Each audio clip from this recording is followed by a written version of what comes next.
Aaron, we can't hear you. Well, I can't hear at least. Sorry about that, folks. Let's try this again. All right. Hi. It's a Week 11 NFL preview with the Lions, Eagles, Rams, Seahawks, and Broncos-Chiefs. StreamYard changed things. They made it so like double shows appear, and I guess they muted me. Hey, it's the Schatz and Tanier NFL podcast for November 13th, 2025. I'm Aaron Schatz. I'm that DVOA guy from FTN Fantasy. Mike Tanier, once again, not able to join us, although at least this time it's not because he's stuck on a bus. He's got family obligations. So we're doing it it's a triple podcast. We've got guests Brian Knowles and Dan Pizzuta. Someone says Brian is the only face they can see. I can see all three. That's very weird. I've got two windows here. One shows all three of us, and one just shows me. I think that's whether you're on landscape or vertical, whether it shows one or three. That's a new thing now that StreamYard does where you can do the show landscape or vertical. No, well, just me. Well, that's just to get the ratings, folks. Let's see here. We can fix this. Yeah, I don't know how to fix that. Hold on a second. The YouTube version should have all three of us, or is on YouTube that it's only Brian. Do you have the three windows over here with just blank spots on the left and right? No, yeah, it's just you in the middle. I understand what's going on. Now the question is, how do I fix that?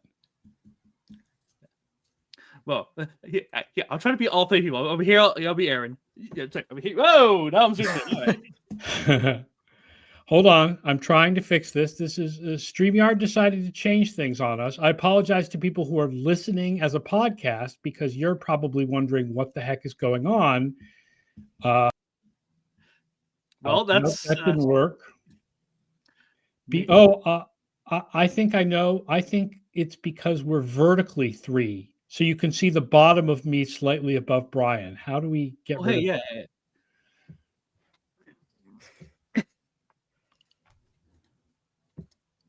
This is very strange. Okay, StreamYard went and screwed things up on us. We'll have to change this. Maybe turn it off and turn it back on again. I don't know what quite to do. There's three windows of Brian's face, apparently. StreamYard changed things on us, and I'm not sure what to do. I'm a disembodied voice. That's crazy because in the middle of my StreamYard, I can see all three of us. Yeah, it's very strange. Now I got something. So it looks correct on YouTube. That's interesting. On YouTube, it does look right. Where does it look wrong? Where people who are watching it, where it looks wrong, where does it look wrong?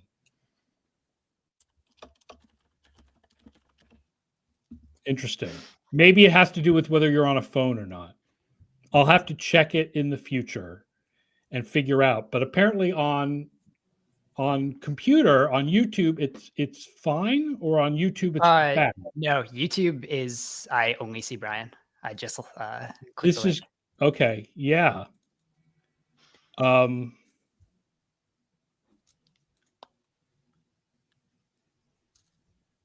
don't know what to do, folks, because this is StreamYard changed things on us, and I'm not sure quite how to handle it. You could try removing me from the stage here and seeing if that resets everything. What does that do? That moves you out from the middle.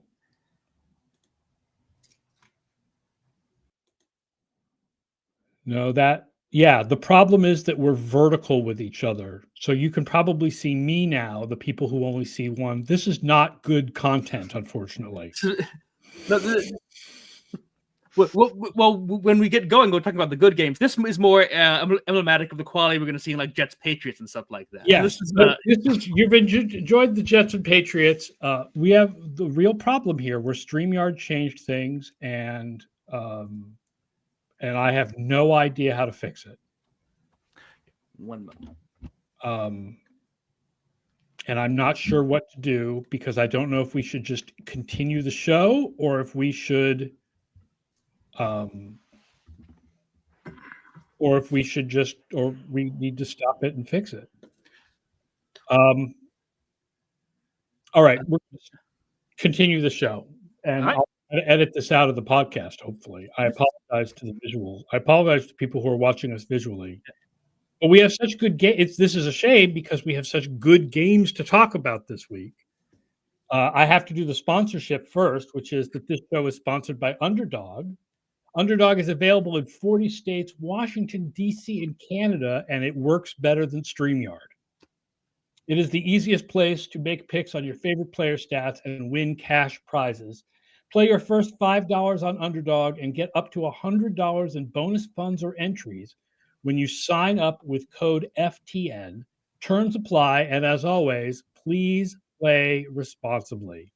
All right, so we're going to talk about coming up Chargers, Jaguars, Chiefs, Broncos, Lions, Eagles, the DVOA Bowl between the Rams and Seahawks, but we'll start with 1 o'clock. The 6-3 Buccaneers at the 6-3 Bills. Buccaneers make the playoffs 98% of the time with a win, 93% with a loss. Bills make the playoffs 91% with a win and 75% with a loss. Some injuries, but some guys back. Bucky Irving and Chris Godwin had limited practice for the Buccaneers and may actually return. Vita Vea and Antoine Winfield also limited. Bills probably have Dalton Kincaid out and have a lot of limited guys. So there's some injuries going on in Buffalo. Yeah, the Bills secondary is mostly limited. Benford limited, Teron Johnson limited. That's the concern. If the Buccaneers are getting their reinforcements back at wide receiver, the Bills will need all hands on deck to stop them in the secondary. And right now, it's not looking great. Yeah, and that's probably the one thing where when you look at what the run defense has been too, like at full strength, that has not been good. So you kind of need a good secondary to be hoping that you can do anything on defense, because this has been one of the worst run defenses in the league all year. And if Tampa Bay can get Bucky Irving back even a little bit, it's going to be a tough thing for the Bills to slow them down. Yeah, even Rachaad White. I mean, the Buccaneers are 25th running the ball, but I would think that even if it's just Rachaad White, they're going to be able to run on the Bills because everyone can run on the Bills. And you flip it to the other side, you get strength against strength. Bills are one of the best running games. Tampa is 4th in run defense. But James Cook is also, of course, a great receiver, and Tampa is 28th against running backs as receivers. That makes a lot of sense.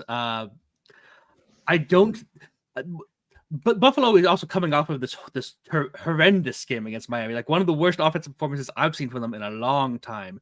They do seem to have 2 to 3 of these games every year where they just kind of forget to show up. But even by their standards, the Miami loss is baffling to me.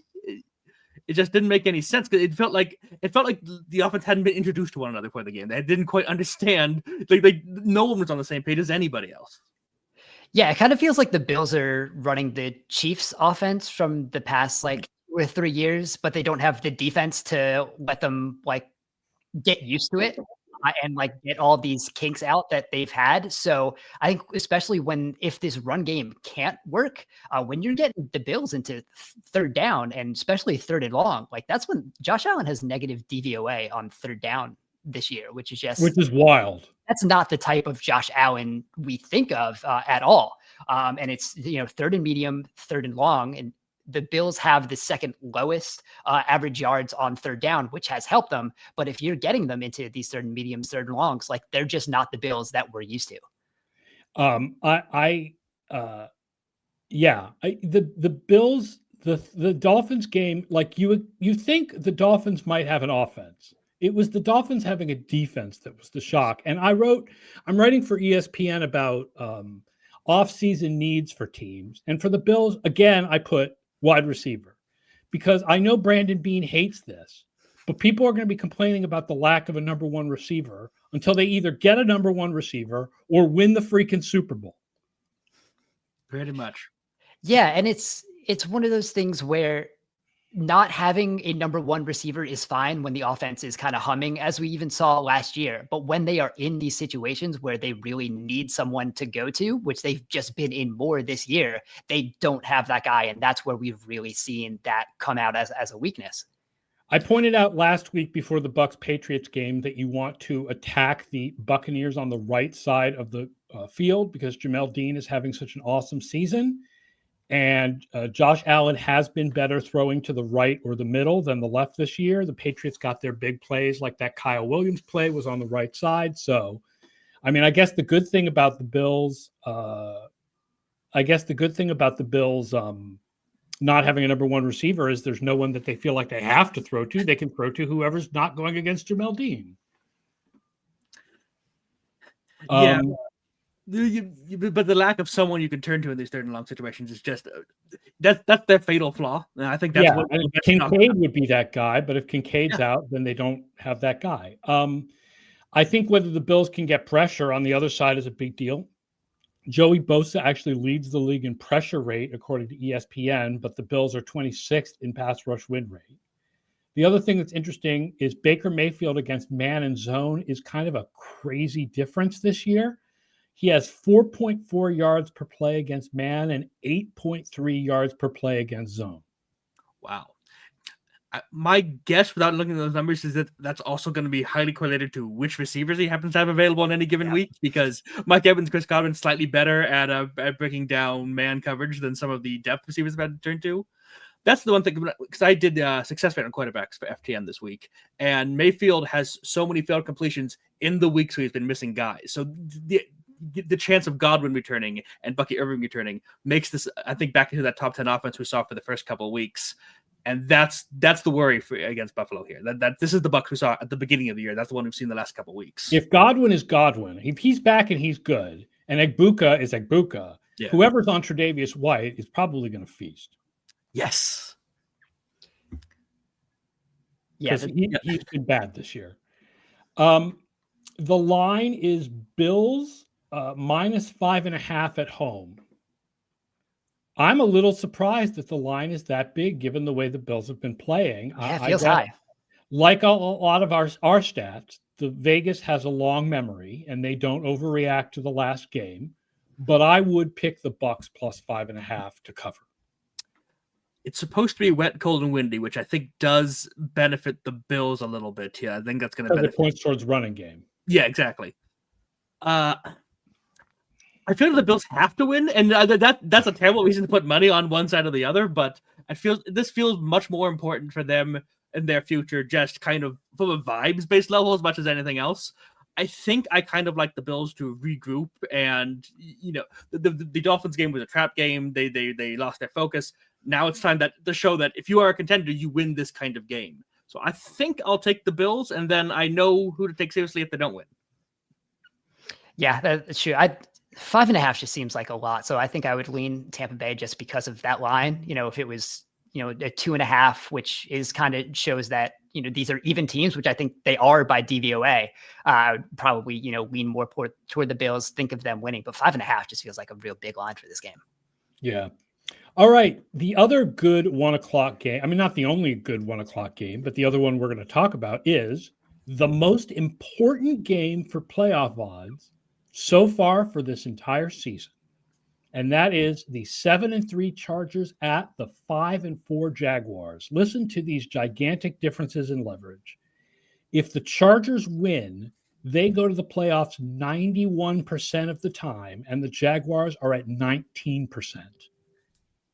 If the Jaguars win, both teams are at 58%. Yeah, this is a game the Jaguars have to win and the Chargers can't lose, basically, from the playoff perspective. But the Jaguars really, really have to win. And they need to run the ball. They are 10th running compared to 24th passing. And the Chargers defense is much better against the pass than the run.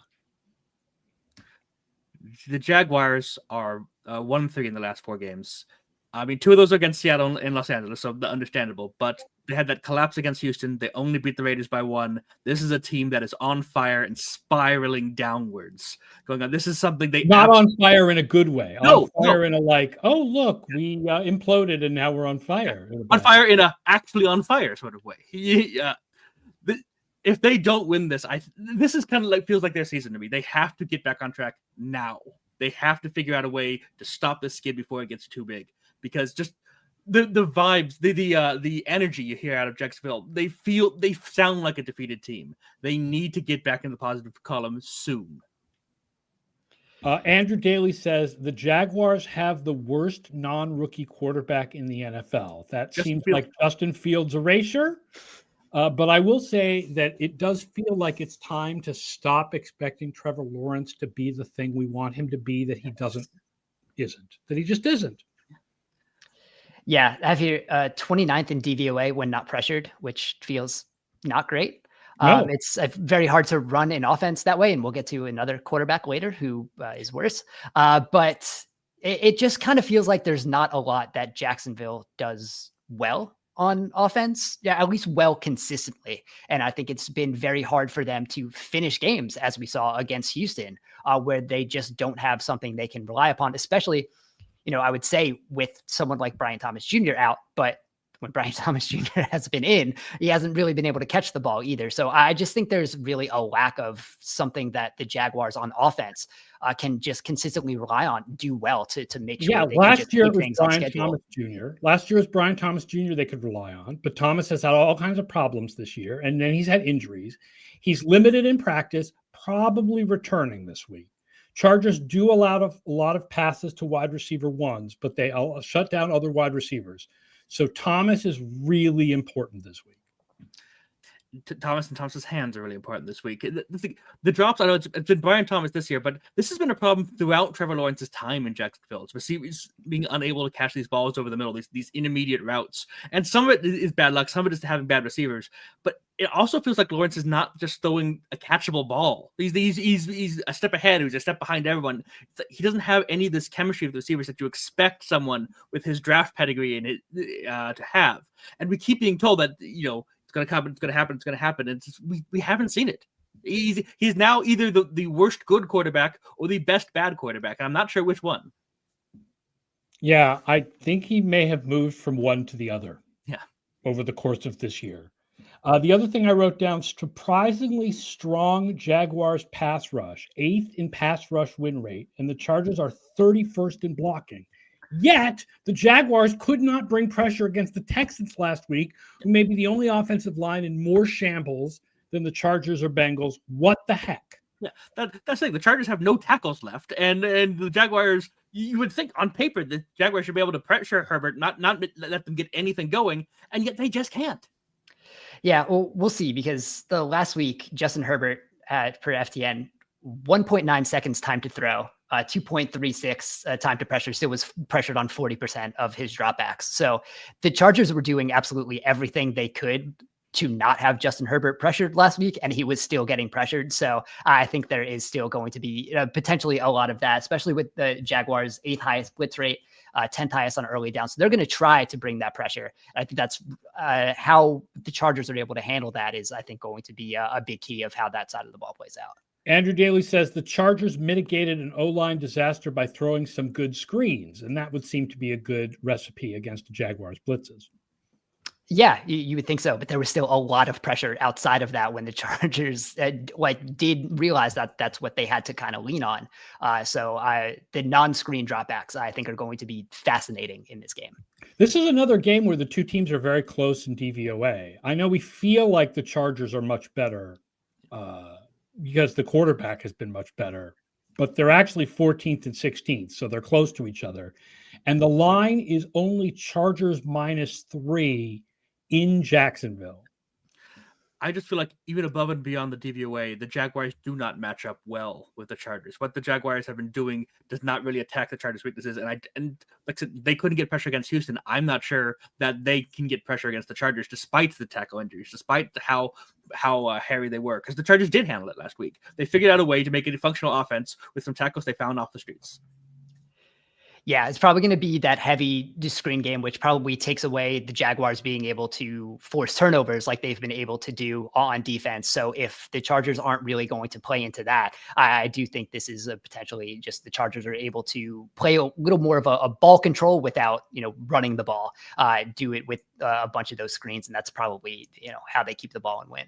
Yeah, I'll go with that too. The system likes Jaguars +3 as against the spread, but I think I would go Chargers both the line and for an overall win. It will make me look better. It'll make my preseason projections look better. for the Jaguars to win. But no, I don't. I think the Chargers are better. The Jaguars are kind of reeling, and if Brian Thomas isn't fully healthy and figuring out why he can't play like he did last year, that's a real problem for them.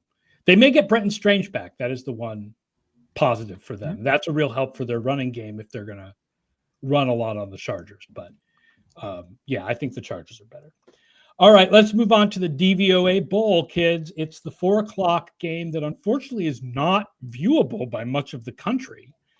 The Rams and the Seahawks. Seahawks 7-2 at Rams 7-2. Both teams are basically in the playoffs. The Rams make it to the Super Bowl in 28% of our sims if they win and 15% if they lose. And the Seahawks go to the Super Bowl in 35% if they win and 21% if they lose. But I will point out, the DVOA, these two teams are basically equal, except for special teams, right? Seattle is a little bit better on defense. The Rams are a little bit better on offense, entirely because of the running game, which is the Seahawks' big weakness where they're 21st. But these teams are very, very equal. So it's going to come down to matchups and who gets the bounces of the ball. And the matchups here are fascinating, especially with what the Rams have been doing the past couple of weeks with their 13 personnel and their ability to not only, it's been shown that they're passing out of that and getting some explosive plays by getting big, but it's helped their running game also. They've been better with those bigger bodies on the field, on the ground. And Seattle is just going to match everything in nickel, but I think they have the type of bodies to do that. Like this is what, Nick Emenwari was kind of like drafted for. Like he is the type of nickel, like slot guy you want on there to be able to play against some of these, bigger offensive personnel. So I find the matchups in here are just going to be absolutely fascinating. Yeah, it's going to be a great chess match. The Seahawks, well, they do stay in nickel. It's a big nickel. They like bigger bodied players, and that's going to really help because there's going to be so much beef on this field. Even despite nickel versus three tight end sets, it's good. It's good old fashioned power football. I'm going to love it so much. Seahawks are 26th in DVOA against tight ends. That doesn't seem good. They're much better against middle passes than sides. So that's sort of interesting. Stafford's good everywhere. I mean, Stafford's good at everything this year. Like I went and looked. Both quarterbacks are in the top 5 in DVOA against man and zone. Both defenses have better numbers in man than zone, but are good both ways. So these two teams are just pretty good in everywhere. E-Dog, the big dog, does say Emmanuel Forbes is going to get cooked by JSN or Shaheed. The Rams are 25th against passes to the left. That is where Forbes normally lines up as the right cornerback, and he is absolutely the weakness. I thought that they were going to sit him when they traded for Roger McCreary, but so far that has not been the case. Well, everyone's cooked by JSN this year. That's not going to be unique to the Rams here. That's true.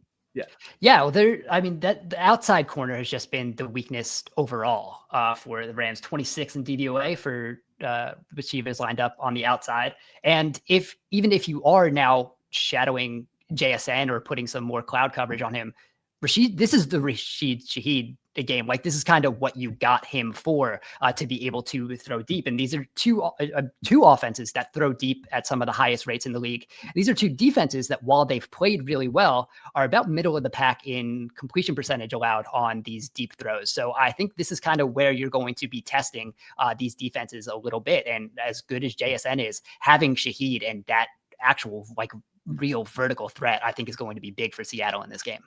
And while we're talking about receivers being available or not, Devontae Adams did not practice yesterday, does seem to be on pace to go today, which is also going to be very important if the Rams are going to keep up here. I mean, the sheer amount of offensive firepower in this game is amazing. I mean, just all around, these teams they're the two strongest teams in the league right now, according to my numbers. And I think a lot of people would agree. They're very up there on the two strongest teams, and they're really good overall. The big difference is special teams, but the big weakness for the Rams was kicking, not kickoffs, but field goals. And they do now have thicker kicker. I don't know, though. I mean, given that he was on the waiver wire, I don't know if we should expect that he's good, but maybe he's average. The Seahawks have been fantastic in kick coverage. Even if you take out that weird kick where the Steelers forgot to touch the ball, the Seahawks are the best team in the league on kickoffs. Although the past couple of weeks they've stopped doing it. They've just had their punter kick the ball out of the back of the end zone over and over again, just because they've been wanting the consistency of those returns. Rams, you mean? Yeah, yes. Yeah, the Rams have stopped doing the knuckleball kicks. They've just been touchbacking. The line is Rams -3 at home, which indicates that the markets think the Rams are the better team slightly, which I think makes sense. Most other advanced metrics out there are based on EPA, and I wrote about this. The Seahawks there's a really interesting gap between DVOA and EPA when it comes to the Seahawks. But yeah, Rams -3. I think if I had to pick spread, I would pick the Seahawks, but I think for an overall winner, even though DVOA has the Seahawks higher, I think in LA, I will pick the Rams. I think these two teams are likely to split their two games, but I think I would say the Rams are slight favorites. And if they don't split their two games, whoever does win them is going to be our Super Bowl favorites, probably with the MVP quarterback and so on and so forth. These two games over the next, I think it's month, I think they play the Thursday night game in about a month, are going to really determine the shape of the NFC playoffs. Yeah, I feel like I want to see if Ernest Jones plays for Seattle and how healthy he would be, because I think that's going to be a very big piece in the middle of that defense and really shapes what Seattle can do, especially against the Rams team. I probably will lean. I think I'm with Aaron where I would take Seattle with the points, but lean Rams straight up. I'm going to go Seahawks both straight up and against the spread, only because the Rams are wearing their rivalry jerseys this week, and they are terrible. Yeah, they're not worthy of the DVOA Bowl. We need to not as good as the Patriots. Patriots rivalry jerseys for tonight are better than the Rams rivalry jerseys. What a black uniform? Who so one thing that the Patriots Jets game has on the DVOA Bowl is a better uniform matchup. Yes.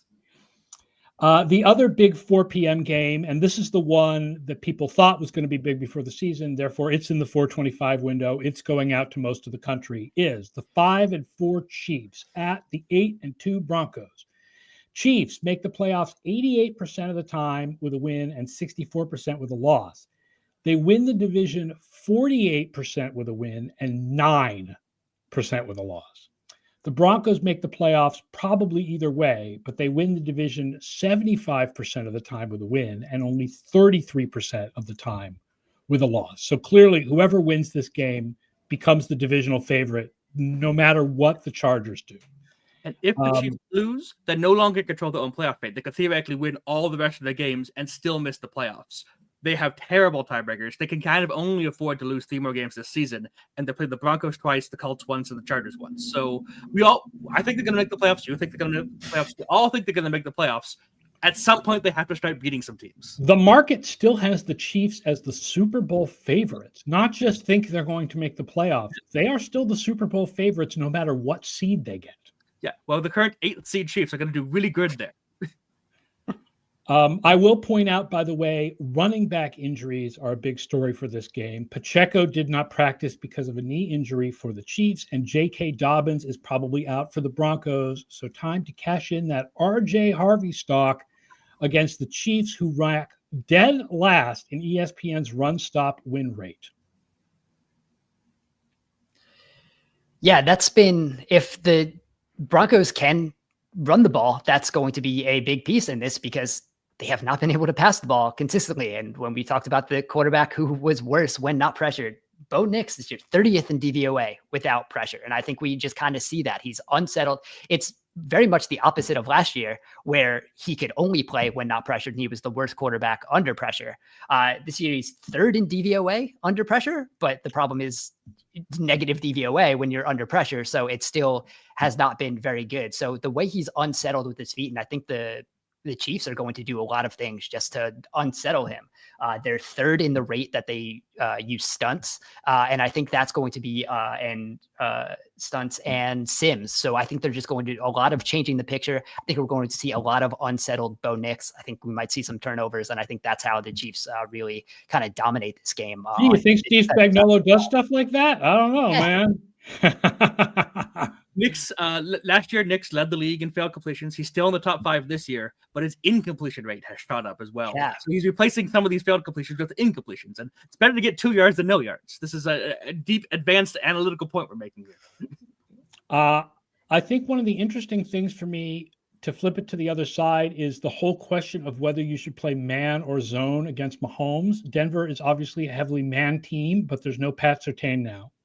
Mahomes is destroying zones this year, like completely destroying them. Much better against zone than man. But if you play man against him, he'll scramble on you, or he can at least. He hasn't as much this year as you would expect.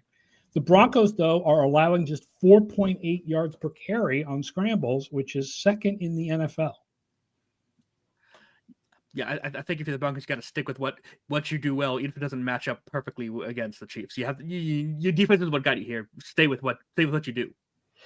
Yeah, and now that you have Rashee Rice for a couple games, I think that's helping what the Chiefs can potentially do in the man zone splits. You're probably going to have that against Riley Moss a lot, and Riley Moss is an interesting corner because he's kind of one of the best at completion percentage allowed when targeted, but he has given up some big plays. So yeah, he was dead last in coverage DVOA last year. He's better this year, but he's not great.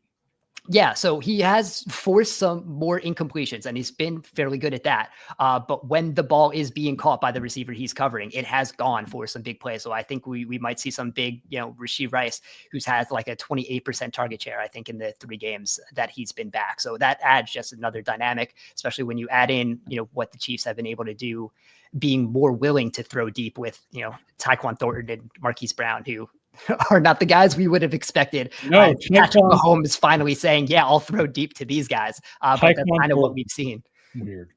The line is Chiefs minus 3.5, and I like the Chiefs both spread and to win outright. Yeah, I have to agree. I cannot.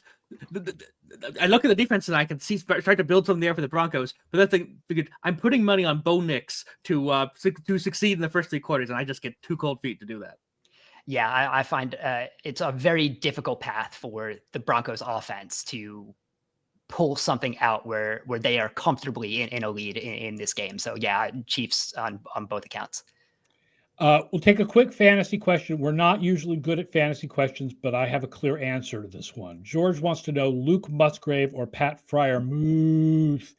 The Bengals are like the worst defense in the league against tight ends. I can't tell you which tight end the Steelers are throwing to, but the Bengals are horrible against tight ends. So Freiermuth is your man. Let's talk about Sunday night. 6-3 Lions at 7-2 Eagles. Lions make the playoffs 97% with a win and 89% with a loss. Eagles are basically in. Lions are surprisingly higher in DVOA in all 3 phases of the game. The Lions are higher. 5th versus 8th on offense. 5th versus 13th on defense, although the Eagles are obviously coming off their best defensive game of the year, and Jalen Phillips was fantastic. And 12th versus 21st in special teams. Concerned for the Eagles, pretty much their entire offensive line is limited in practice at the moment. Landon Dickerson's got a quad, Cam Jurgens' his knee, Tyler Steen's got an oblique, Lane Johnson has an ankle. I don't know which linemen are going to be out there. And the Lions' entire secondary seems to be questionable on the other side. So yeah, Arian Arnold is in concussion protocol. Yeah, neither team exactly coming in at full health here, at least when the Eagles have the ball. Yeah, and that's the whole Eagles thing has been our offensive line is better than whoever you are putting against it, and we are going to maul you over. And that has been a little more inconsistent this year because they haven't been as healthy. And I think we've kind of seen that. So even if some of these guys do end up playing, if they're not 100%, I do think there's still some of that. And we've just kind of seen it with the inconsistency in the run game where they just have not been able to stay as, on schedule as they were at points last year. And that I think has really hurt them, put them in some more 3rd and longs. We had to rely on some passing a little more, which has also been about as inconsistent as possible. Yeah, and the Eagles defense, by the way, is also weaker against the run than the pass this year. And we know the Lions love to run the ball, and they're going to do Gibbs and Montgomery, and that's, going to be a big deal. So I think what's interesting here is the whole Adoree Jackson thing. The Packers, part of the shock of the Packers game was that they didn't really throw on Adoree Jackson, which was like, what? Like, why? That's the weakness. But I would think because Amon-Ra St. Brown is the number one receiver, but he's the slot guy. So I'm thinking Cooper DeJean is on him. So Jamison Williams probably draws Mitchell, which means they need a big game from either Khalif Raymond or Isaac Tesla, who probably will be the guys who are going up against Adoree Jackson. And potentially, I think Jacorian Bennett has been practicing. Activated, yes. Yeah. So I think like that is something they've been willing to see a little bit. And it is interesting because after they traded for Michael Carter, they've had Bennett, who they've wanted to get in the lineup once he's healthy. They talked about potentially Cooper DeJean moving to the outside against Green Bay. 52 of 68 snaps were still in the slot. So I think especially against the Lions, we'll see him, I think, against Amon-Ra St. Brown when they're in the slot. I still think that makes them the best defense, even if outside corner is going to be a little weaker, but especially that cornerback 2 outside. So especially against the Lions, I don't think that matters quite as much because, like you said, it's going to be Tesla or Khalif Raymond who you're kind of going against. So I think you'll certainly take that alignment. I'll be interested to see how the Lions offense looks this week, just like schematically, because Dan Campbell took over the play calling last week and it did great results. They had a lot more deep shots, a lot more. The offense felt more explosive like it had the last couple of years. And how much of that is Campbell like bringing them back to doing their core competencies, what they do well, and how much of that is they played the Washington defense, who's been allowing everyone to look great over the past month or so. I will also point out an interesting strength against strength. Jared Goff is number 1 in the league in DVOA against man coverage, and Jalen Hurts is number 3 against man coverage. But both of these defenses are much better in man than they are in zone. So it's a strength against strength on both sides of the ball for these quarterbacks against these defenses. Yeah, that is going to be real interesting. One thing I pulled is Eagles are weirdly 30th in DVOA against play action. I think it's because a little bit how aggressive their linebackers are kind of coming up to the line of scrimmage. So I think if the Lions kind of get back to what they've been doing, kind of running the ball, some more of that play action, I think some of those shots over the middle are going to be very big for them too. Iceman says he feels Morton called way too many second and long runs. That would be a difference between Morton and Campbell. Again, it's hard to know after one game coming against the Commanders defense that has completely disintegrated at this point. Whereas the Eagles defense is, again, not what it was last year. I'm going to be re-debating my preseason NFC East projections forever, but I was right that the Eagles defense would not play as well as it did last year. But they're looking better now. I mean, Jalen Phillips was fantastic. Now they just need to solve the cornerback problem. Obviously, I hope Jair Alexander gets his head screwed on right. That sounded more negative than it should. I hope Jair Alexander finds a soothing place in his life. How's that? Because he decided that mental issues were keeping him from playing, so he left the Eagles. But there is Bennett and there is Carter now to go with the other cornerbacks that they have. Line here is Eagles by 2.5 in Philadelphia. I like the Lions. With the points. I kind of like the Lions to win outright. This might be one of the hardest games to predict for the rest of the year. We could just be when you take into account their relative strengths and the home field advantage. But I think I am not convinced the Eagles offense right now. They does not feel like it's in a very healthy place. The offensive line being banged up all the way across frightens me terribly. AJ Brown has turned into a radio caller with constantly criticizing everything the offense is doing. I feel like the fact that they couldn't get anything going against the Packers all night long has me very down on them right now. I think the Lions win this one. Not maybe as comfortably as some Lions fans think they're going to win this one, but I can see them winning this by 7. Yeah, I'd probably lean that way too. I just don't trust the Philly offense right now. And there have been games where they make that look wrong but have made that look right for like 3.5 quarters and then it's fine. But if I'm okay not trusting them until they like really give me a reason to trust them for a significant period of time. And right now they're just not doing that. Yeah, I think this is close to 50-50, but I will prefer the Lions a little bit. It's a great, I mean, one of the things about this being a great week of games is that a lot of them are 50-50. Seahawks-Rams feels like it's 50-50. Yeah. But I think I would have to favor the Lions slightly. The one thing we haven't mentioned that would worry me is the Lions guards have not been great this year, and so Jalen Carter could really wreck things. But we will see. Both teams, there's a lot of strengths and weaknesses going on here for two pretty good teams, but I think the Lions have been a little bit better this year. All right, that does it for the show, folks. Thank you so much for listening and trying to watch. Hopefully, we'll be able to cut that dead space off the beginning of the podcast version, and I will get this fixed by the time we come back on Monday to review all of these games, and we won't have this weird visual problem. Dan's site, again, is Snaps and Stats. Is it Snaps and Stats or Stats and Snaps? The first one. Snaps and Stats. .ghost.io, and make sure you are subscribed to his newsletter. And Brian's stuff is on FTN Fantasy, of course, with more stuff coming tomorrow. And just as a little secret, some of his articles that have been for subscription people are going to be free for the rest of the year. So please enjoy them and come into FTN and use the Stats Hub for all the stats. That's what you want the subscription for. All the stats we've been giving you all show long. Use the FTN Stats Hub, ftnfantasy.com. All right, Monday, I swear to God, Mike will be back. Monday, 11 a.m. Eastern, to review all these games and preview a not very good Monday night game. Until then, have a great weekend, everybody. So long. I'm Aaron Schatz. Talk to you guys later.